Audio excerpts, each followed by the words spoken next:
everyone, and welcome to the very first episode of Momentum Live. Thank you so much for joining us. My name's Michael Hartinge, and I'm super excited to finally be kicking this show off. We've been wanting to do this for quite a while now, and we've been working on this in the background, and we thought it'd be the perfect time to kick the show off because we're all, again, stuck back at home here in Melbourne, but the good news is we're still able to operate, which is fantastic. So we do a lot of work remotely already, but based on the stage 4 restrictions as well, screen production is permitted as long as you've got a COVID-safe plan in store. And that's great to know because a lot of our clients are also in the government space where getting out messages to the community is really important. So it's really good to know we're still able to do that, but regardless, we're going to be live anyway and bringing a little bit of happiness and joy and a bit of education content to you as well.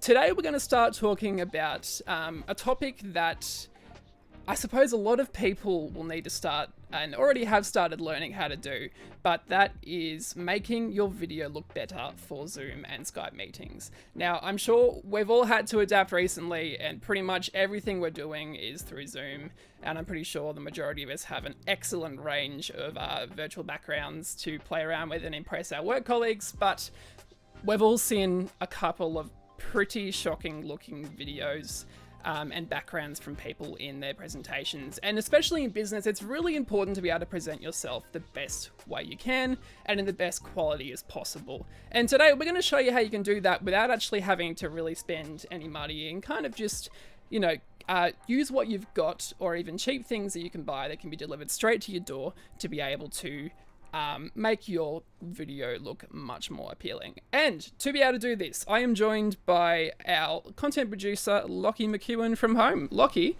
welcome to Momentum Live. Hey, thank you. No, I'm very excited for it to be up and running. Yeah, I think, can you see me? Can you see me in this terrible frame?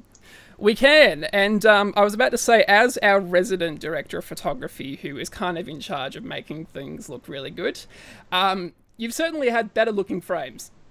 Yes, I have. It actually really hurt to put this together. I would probably have it a bit closer if I was really trying to sort of create some authenticity. Have it up your nose. But yeah, no, this is disgusting. And I am far used to far nicer things. But let's work together and get this looking a bit better, hey? For sure. And I guess, yeah, that's all about it. We thought we'd pick a pretty good base starting point for something that a lot of people would already see when they open up their laptop or their iPad. Yeah. You're using your iPad at the moment, I believe? Yes, I'm using I'd use the webcam on the computer, but today we've just got the iPad because obviously that's a thing that a lot of people use. It's sort of very common, like phones, iPads, or more sort of consumer webcams, things like that. So I thought that'd be a good one for us to sort of work up from. Yeah, absolutely. Mm-hmm. Good stuff. Well, I guess there's a couple of things we can do to kick off with. Now, the first thing you'll notice is probably this isn't the most flattering of angles, and it isn't on anyone, let alone, you know, it just, any time a camera is below eye level, it's just not very pleasant, and there's an easy way we can fix this, I suppose. So I suppose the first thing we want to do is actually bring up the camera so it's more at eye level. So you don't have any perspective of the camera looking down on you or also you looking up at it, all that sort of stuff. You just want to get it on the same level as you so we can kind of look at you in the way that we normally would if we were having a conversation with you. So Lockie, have you got anything in your room, perhaps like books or a box or anything that you can just use to prop your iPad up so it's at more eye level with you? I do. So what we've sort of prepared earlier is I've got a bit of a stand here that I usually use for books that I'll put that there. And that sort of will look a little bit more sensible and less weird. And then look at that. We're actually at eye level now, so it looks a lot cleaner than it did before, obviously. That's so much better, just straight off the bat, which is good. That's one of the biggest things that kind of, I suppose, is a bit of a giveaway for someone who might not necessarily be very tech savvy, you know, whether it's just the laptop camera and they've got the laptop sitting on the desk. But yeah, just bringing up that camera to eye level already makes so much more of a difference. And another thing that I've noticed that you've done is you've actually kept yourself more or less centered in the frame, which is good. Yeah, Um, close. yeah, So, pretty close. there we are. That's a bit better there. Yeah, so keeping yourself centered in the frame is important, but also just making sure that you don't have too much headroom either. Yeah, definitely. We've probably seen a lot of frames where like maybe someone's only like got their forehead in like the bottom of the shot. Yeah. And that doesn't do anyone any justice, especially if it's a video format. You want to make sure you can see who you're talking to. So, Yeah. I mean, straight off the bat, the framing's definitely already looks heaps a lot better. better. Yeah, I think a classic, like going back to what you were saying before, an unflattering angle that you usually sort of see, excuse me, is that, facing up, everyone's going to look like they got a double chin. Everyone's going to look like they have nostrils bigger than their eye holes, and they're always going to look disgusting. So this is a nice, clean, straight at you, just like talking to a person. It seems a lot more natural. Also, it's a lot easier to make it feel like eye contact, even though it's still not like, I'm sort of looking at the screen, whereas looking at the camera would sort of seem more like eye contact, but it's never going to look like eye contact if it's down here facing up. So yeah, definitely. Awesome. Cool. Well, I guess the next thing to sort of keep in mind is as much as it's important to make sure that you're centered in the frame and predominant, we also want to make sure that your background looks relatively good. Now, luckily, you've got a pretty clean background there anyway, but just keep in mind, this is more of an FYI. People on Zoom calls are unfortunately going to judge you if your background is messy. So just make sure that you do a little bit of a quick clean before you get cracking, to make sure that it looks nice and clean and there's no distractions. Just a bit of a quick tip for that one. But, for sure. I guess the main thing we can do is your frame already looks pretty good as is.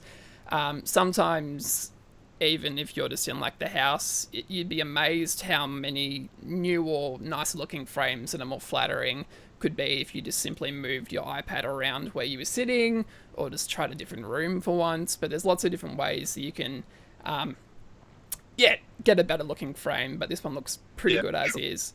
Having said that, we do probably want to talk about lighting, because that's not the most flattering lighting right now. Now, one thing which is good, which a lot of people might have to deal with, is window light. We've already closed the curtains in the background for you.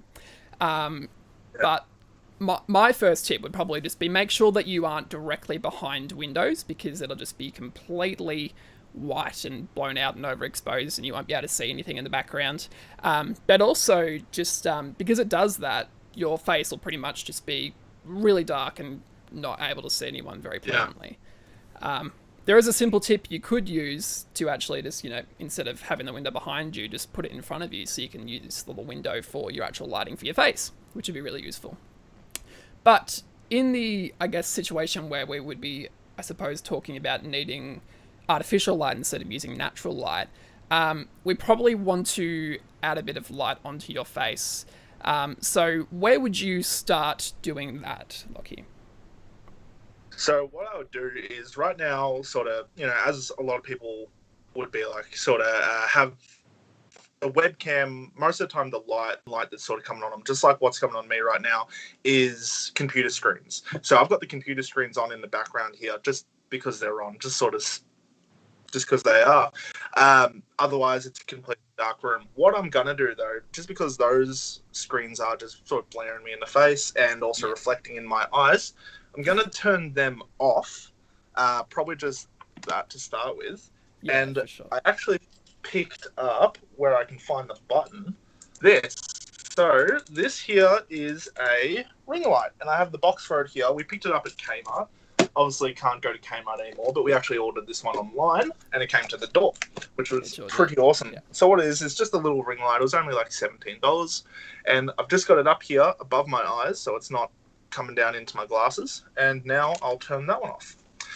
And it's pretty dark at the moment, but just as a replacement to bright computer screens, that's where I would start. Next up, I actually picked these up at Bunnings. Also can't go there, but you can have them delivered to the house also. Like these click are only or collect $30. or delivery or anything like that. Yeah, definitely. So these were only $30. They're essentially work lights, and they're very bright. I'm going to put them away from the camera for a second, so don't. But they do feel like lightsabers when I sort of turn them on. Nice.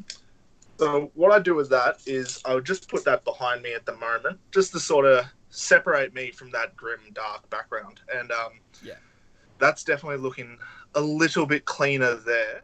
Yeah, it's certainly getting there. I was just going to jump in and say, definitely. Even with that ring light, one of the things I really like about that is it's actually bicolor. And what that means is it has two different colors of light. So it has tungsten, which is like your normal orange-looking bulbs that you would find in your house. But it also has daylight as well. So that would then be able to mix if you're using a window light. So, you know, in the event that you're inside your house... Oh, there we go. We can see. Look, you changed it Yeah, I now. just thought I'd trade it off a little bit. Yeah. So, you know, if you have outside window light coming into your room, which is more blue, and then you have your house lights, you might have really extreme color contrast that don't look very natural. And one of the good things about this is you can just very quickly and easily adjust the light to be what is best for your situation, which is really good. And also, like, if you want to make it more orange, it'll make you look like you have a 10. So that's fun. Yeah, definitely. This one's actually also dimmable, which is kind of cool, and can make it a bit bright as well. It's a bit much there, but you know, bringing it down. I've actually got it at the bare minimum there, just to sort of not be as intense. Yeah. Who would have thought Kmart coming through with the lighting quality goods for like really under $20? Yeah, it's awesome. Good stuff. Yeah, and definitely. I guess. Sorry, go on. Oh, I was just going to say, I might just turn this one back on so I can separate myself from the background again. For sure. And I guess the main thing everyone will start to notice as well is as we're adding more light, the image is actually getting more clean. One of the things you have to struggle with web cameras and cameras on your phones or iPads or laptops, because the cameras are so small and the sensors so small, they require a lot of light to actually get the images to look good. So the more light we're adding to our frame, you know, the clearer the lock is actually becoming in the shot, there's less noise, and it's just a much more pleasant looking image in general, which is really nice to know. Yeah, definitely.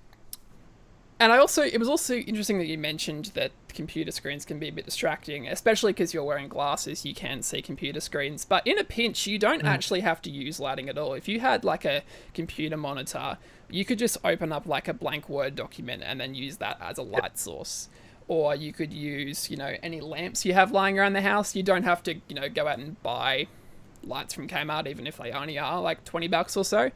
Just use what you've already got around the house. For example, I'm literally lighting myself today with a light bouncing into a shower curtain. So you don't have to kind of go out and spend thousands of dollars on equipment to make something look good. You'll quite often find there's things lying around your house which you can use, which is awesome. Yeah, definitely. Another thing I'll just point out too, you'll notice that when Lockie set up his ring light earlier, he didn't actually have it directly in front of the camera.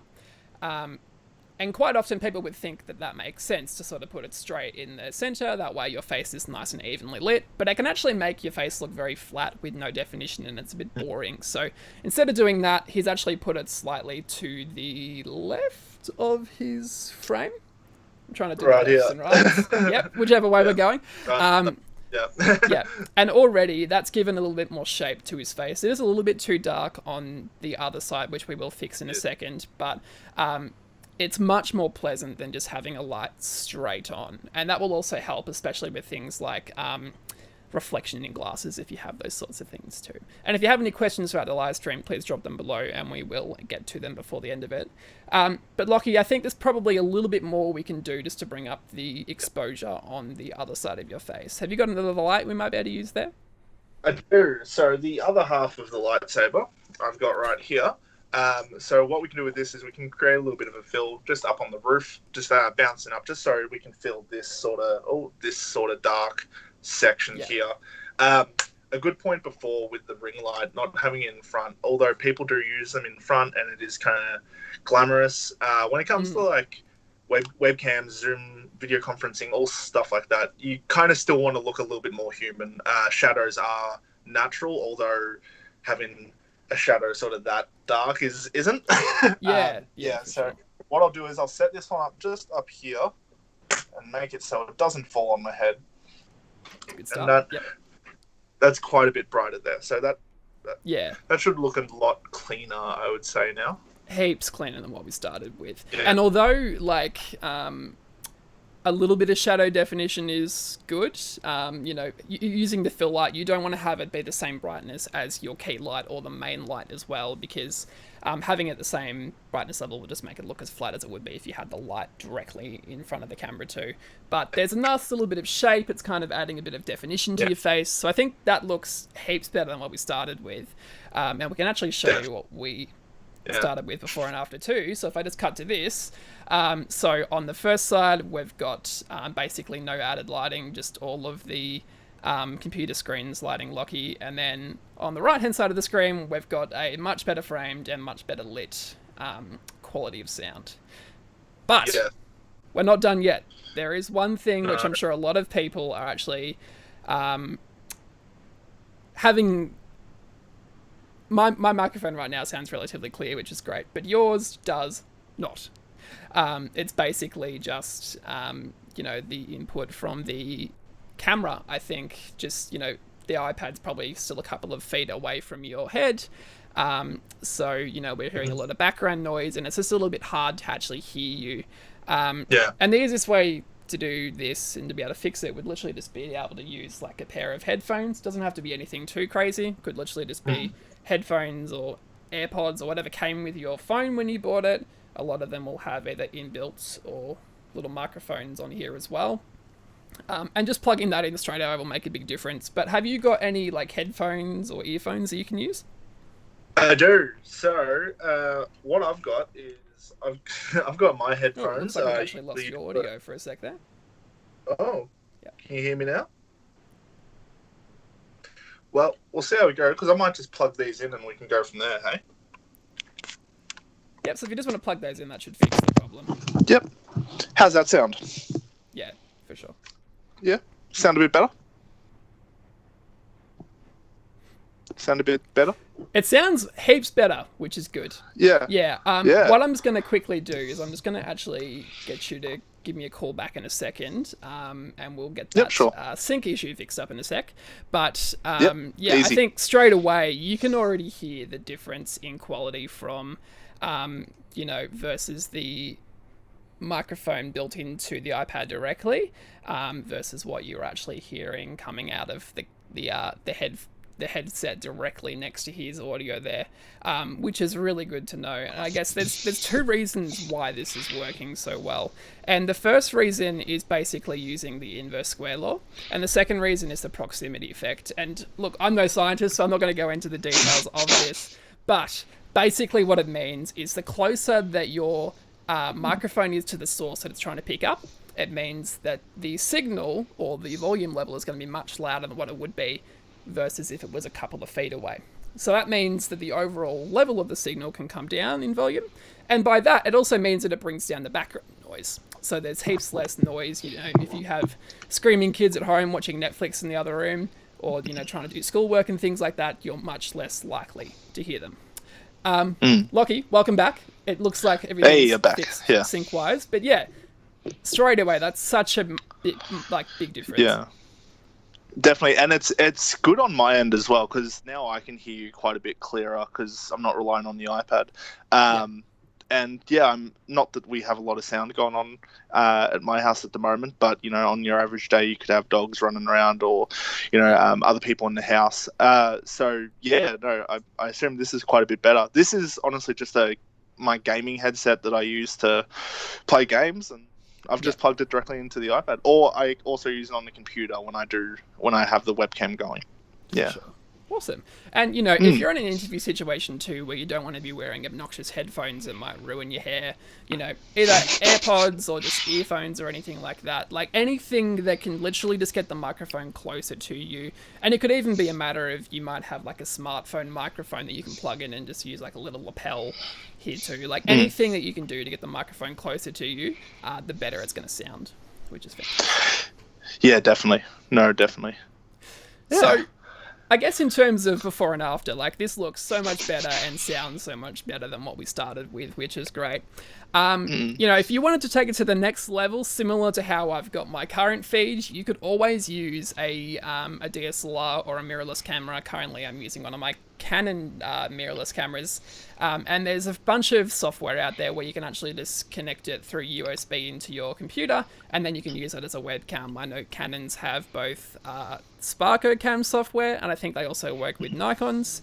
And Canon's also just recently put out an EOS webcam utility plugin, which you can find on their website, which makes any of the old Canon cameras available to use using a webcam.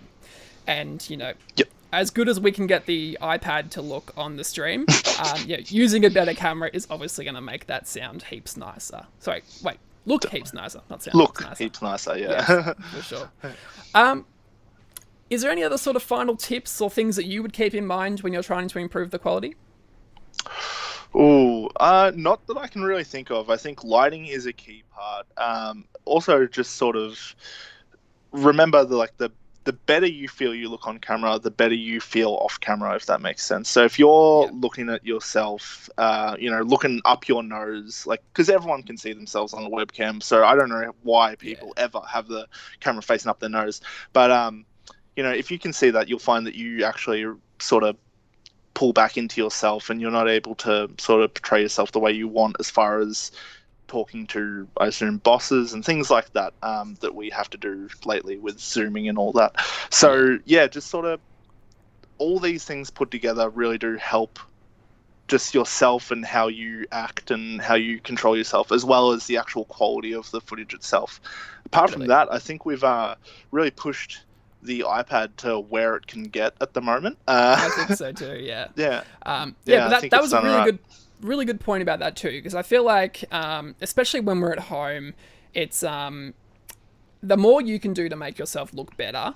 I think overall, just by basic human instinct, you'll feel more confident as well. Definitely. I know if I was to join a video conference just on my phone, sitting in the car or something, or on the road, I definitely wouldn't feel as confident as I did sitting, at my desk where I've got some nice lighting and I can present myself in the way that I like to be presented to my clients or different colleagues and things like that too. So, yeah, awesome.